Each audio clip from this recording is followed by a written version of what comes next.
I'm in receipt of a writ issued on the 4th of February 1983 by the Governor-General, Sir Ninian Stephen, for the election of one member of the House of Representatives nominations for the were division officially of Newcastle. declared 11 days ago. Receipt of this writ was advertised in the Newcastle Herald on Monday, 7th of February 1980. In contrast to the national scene, here things have been relatively subdued. While the parliamentary party leaders have been engaging in an unashamed personality clash, candidates locally have been quietly going about their tasks. Meanwhile, electoral office staff had little more than half the usual time to organise the dozens of polling stations. A ton and a half of paper has to be waded through at each electoral office, and every sheet of it endorsed to ensure authenticity. Each office has to distribute about 250,000 ballot papers to polling booths, even though the number of voters in any one electorate doesn't exceed 90,000. There's no way of knowing how many people will go to any particular booth. It's all part of an exercise in democracy that will cost the country as a whole a total of $16 million. To Robertson, the Central Coast electorate of almost 90,000 voters, where 3 candidates have nominated. Robertson runs from the Hawkesbury River and Broken Bay to the entrance and includes Wyong. Out west, it goes as far as St Albans and Wiseman's Ferry. Its main population centre is the Sydney satellite city of Gosford. The seat is held for the Labor Party by 47-year-old Barry Cowan. Mr Cowan tipped out the Liberals by a very narrow margin back in 1969 and since then has survived 6 elections, gradually increasing his majority all the while. He's a former golfing equipment traveller and TV sports commentator who now, apart from his parliamentary and electorate duties, has an exclusive menswear shop in St Ives. Mr Cowan says he must be re-elected because the Labor Party has the policies to lift the area's economy out of the doldrums. The present situation all over Australia, particularly here in the Central Coast, is very, very serious. We depend here on basically 3 things: tourism, retirement and the home building industry. The latter has been absolutely devastated by the last 12 or 18 months. And the policies of the government have meant that the industry is in a terrible strait. And of course that means that everything collapses, employment collapses, retail trade is affected. Tourism has been also affected, not quite the same effect. And of course pensioners have had their living standards lowered. So unless something is done to get these 3 areas going again, we're going to suffer even more than we have in the past. We have unemployment now of around 12,000. You know, that's 3 times what it was in 1975, 3 times what it was 18 months ago. And the present government's attitude is that, well, let's just have more of the same. It could get worse, and is almost certainly likely to get worse unless something is done. We've got to have a program of rehabilitation of this whole nation, and particularly here in the Central Coast. In opposition to Mr Cowan is expected to come from Miss Beverly Austin, the endorsed Liberal candidate in Robertson.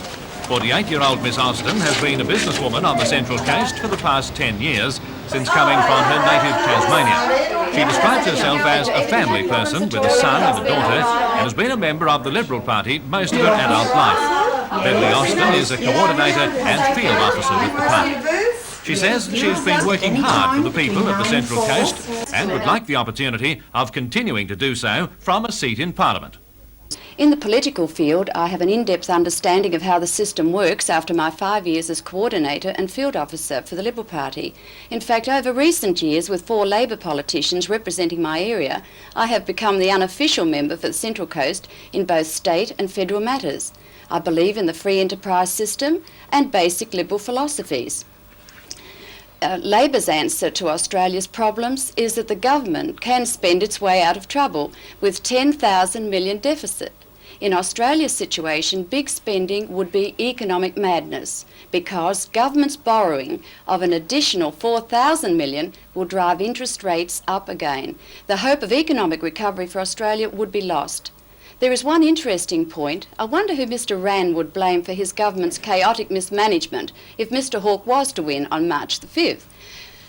Mr Fraser's government policies are carrying us through world recession and the drought, and I believe driving toward the certainty of economic recovery. They provide responsible economic management and careful spending of taxpayers' money with a practical and relevant program to make recovery certain for Australia. And we cannot afford another Labor experiment. Robertson will be a three-way contest, with the Australian Democrat's Trevor Wilshire also throwing his hat into the ring.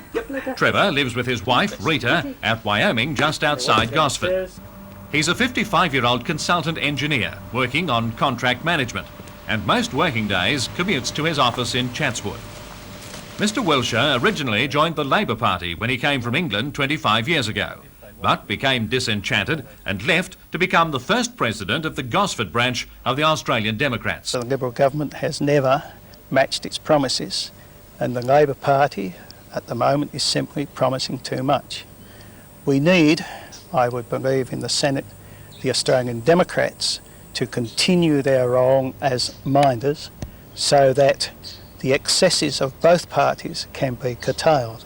This is our role, I believe, currently, although we need also to move into the House of Representatives where legislation is formed. We cannot bring forth our own legislation from the Senate. We've endeavoured to do it by private members' bill. We have 3 private members' bills now in the House of Representatives, but unfortunately the government of the day has chosen to do nothing about it. We need to get into the House of Representatives so that we can put our very excellent policies together and put them to the people.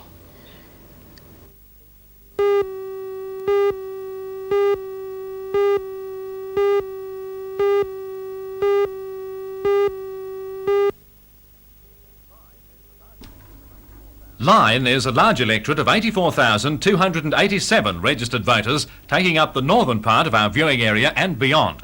A field of 6 candidates is contesting it this time. The electorate begins with the whole of the Newcastle suburb of Stockton and includes East Maitland, but not Maitland. It then goes north, encompassing the RAAF dormitory city, Raymond Terrace, and rural centres such as Dungog, Gloucester and Taree.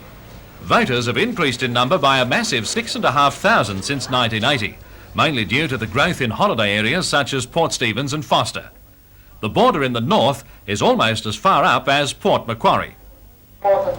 This diverse electorate has been held by the National or Country Party for most people's living memories for the past 3 years in the person of Mr. Bruce Cowan. Mr. Cowan was formerly a New South Wales state parliamentarian of long standing before he received National Party endorsement for Lyne when former member Philip Lucock resigned in 1980.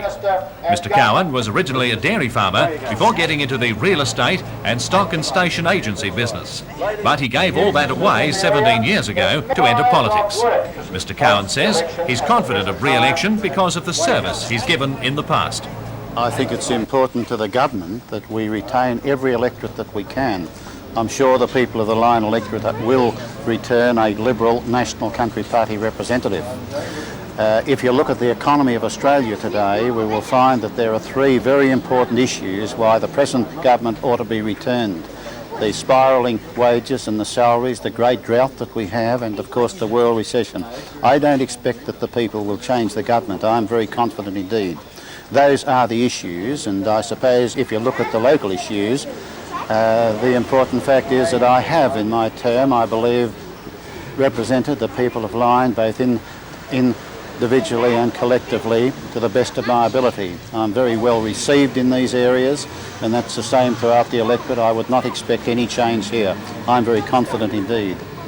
The people of this area, the in Lyne, the Labor Party is being represented by 59-year-old Mr. Frank Murray. Mr. Murray would need a swing of 9% to unseat Bruce Cowan and has mounted a solid campaign in that quest.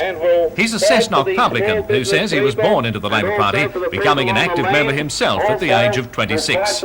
In the past, Mr. Murray tried 3 times to win the neighbouring seat of Paterson without success. This is his first crack at Lyne. Mr. Murray says the electorate is neglected and sees the provision of more community services as a top priority. Fraser has this country in such an economic mess that I think that it's time that he was moved on. I think that it's time that we got a government there that wishes to make Australia progress, and I think Bob Hawke is the man, and I'd like to be in his team, and I appeal here and now to the people of the Lyne electorate to give me a chance so that I can actually be their representation in Parliament.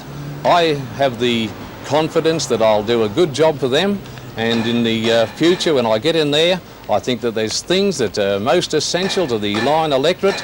Now, for instance, we're in Nelson's Bay, and do you realise that Nelson's Bay at the present time hasn't got a hospital, and that the people in this region here, they've got to go to Newcastle, down to the Mater Hospital or the Royal Newcastle Hospital for attention. So you can see that it's most essential that we get a hospital in this region, and I'll tell you here and now that I pledge that I will support the people of this region here for a hospital. The Australian Democrats are fielding candidates in all 6 electorates we're covering tonight.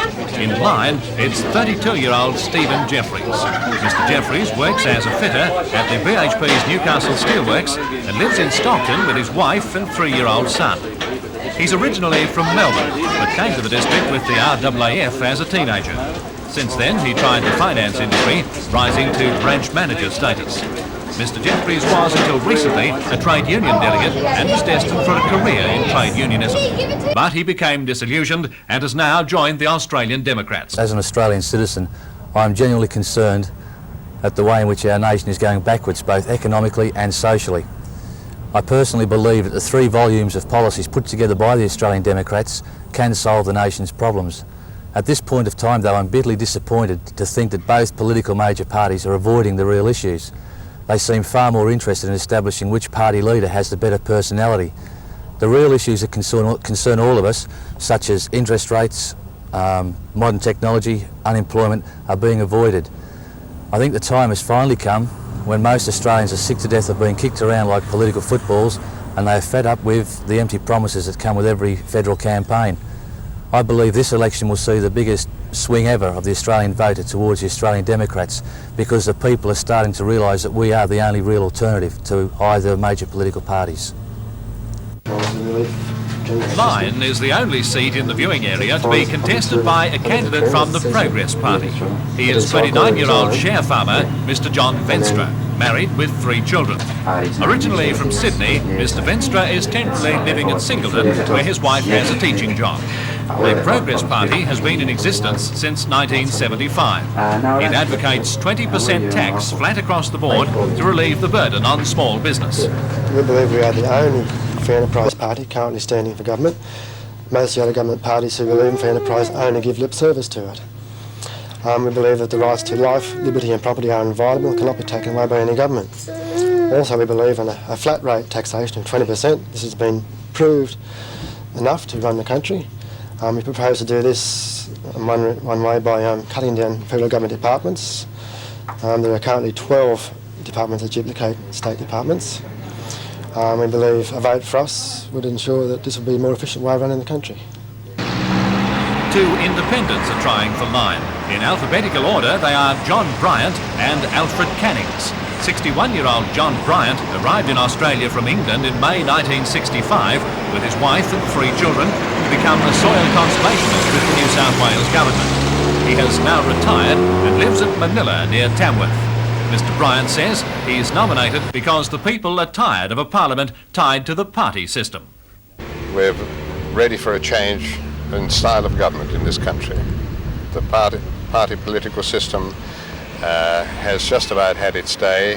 What we have today is 2 parties purporting to represent the people, and they only represent 2 minor interests in this country, and the majority of the people's wishes are being frustrated, and in fact the people are being quite disillusioned by the fact that then their wishes are not represented in Parliament. And I am standing as an independent so that they may have their a true representation in the House. Alfred Cannings is the other independent in Lyne. Mr Cannings had to resign his job as an advisory officer with the Department of Agriculture at Taree to run in this election. He was born at Ballina 51 years ago, but has spent the last 25 years of his life in Taree. Mr Canning's campaign message is brief and clear. It's been my cherished ambition to represent the people of my electorate, and in this particular, I did nominate last year but withdrew because my wife was ill and I was also suffering ill health at the time, and it's my cherished ambition to make myself available to represent the people, and that's my ambition really, just to make myself available. Like, I don't know whether I'll win or lose, but I'll have a good try. And my ambition is really to make myself available to represent the people, just that.